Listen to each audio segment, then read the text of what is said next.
Yo, what's up, guys? So, I finally started reading the Jujutsu Kaisen manga. I'm more of a manga guy than an anime guy. That's probably because of how I was introduced to the big three back in the early 2000s. It was through manga first, and with long series, I just find it easier and faster to do it through manga. I'm about at the same point as the anime right now. The flashback arc, the battle already happened. Anyway, Gojo is boring. Look, I'm not trying to be a hater. I'm not Rob from RTTV. That man irrationally hates Zoro and Kakashi, yet for some reason loves Gojo. But I just don't understand the appeal. Actually, you know what? That's a lie.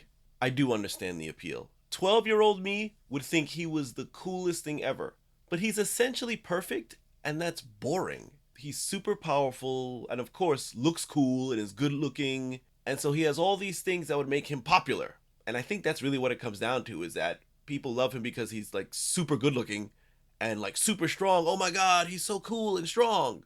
I think about other characters like him, teacher characters. It's pretty clear that he was inspired, at least in part, by Kakashi from Naruto. I mean, just look at his design. He covers his eyes, he has an eye technique, and he's a genius. The biggest difference is that while Kakashi is, or at least could have been, generally considered Konoha's strongest normal ninja, before Naruto went all super chosen one, super Jesus mode powers with characters like Naruto and Sasuke, he wasn't all powerful and perfect like Gojo is. Think about it. Kakashi's first major L came in the form of the god himself, Itachi. He got totally bodied by Itachi. He got killed by pain and was bleeding from his eyes and losing eyesight during the Madara fight, and even had his eye taken by Madara. He wasn't this all-powerful character that could literally solve all the main character's problems, but just doesn't. Granted, then Kishimoto started doing weird shit like giving him Obito's chakra, so he had 2 Sharingan and a perfect Susanoo, but that was all temporary at least.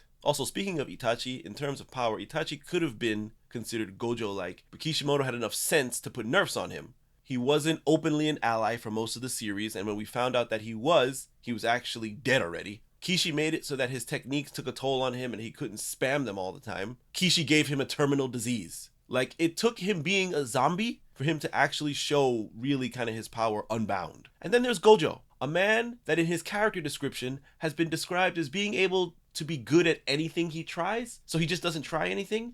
What the fuck? That's like something a 9-year-old would write.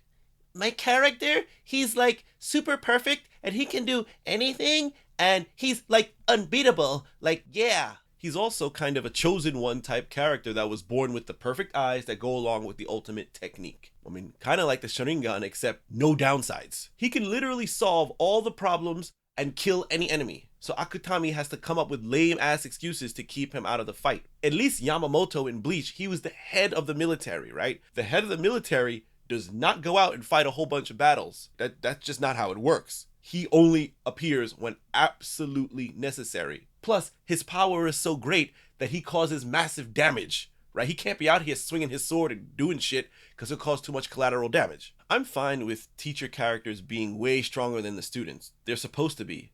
They've been through the shit already. But so far, he's really never had a struggle. I mean, he failed his mission in this arc that I'm reading, but that's really it. I mean, even Kakashi had to kill Rin, his dad committed suicide, he lost his teacher, and he lost Obito because of his decisions.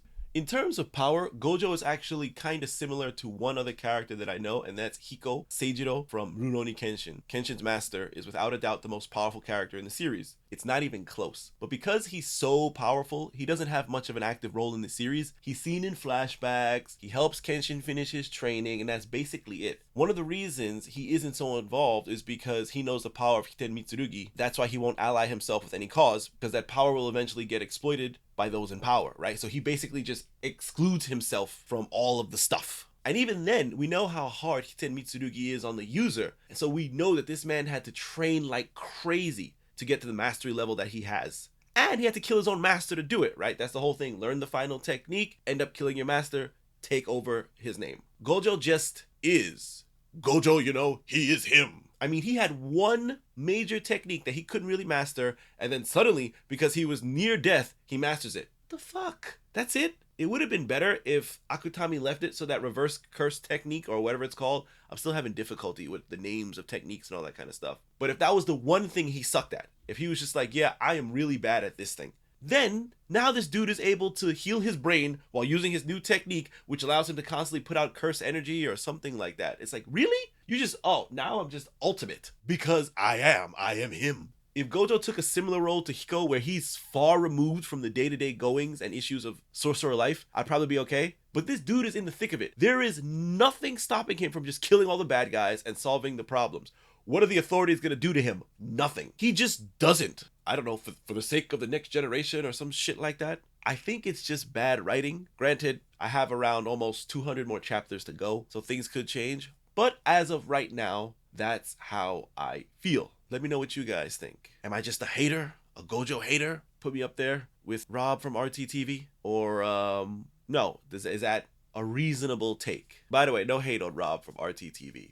I just think it's funny. I just think his whole thing with Kakashi and Zoro is funny. Anyway, that's it, guys. I'll see you guys in the next video.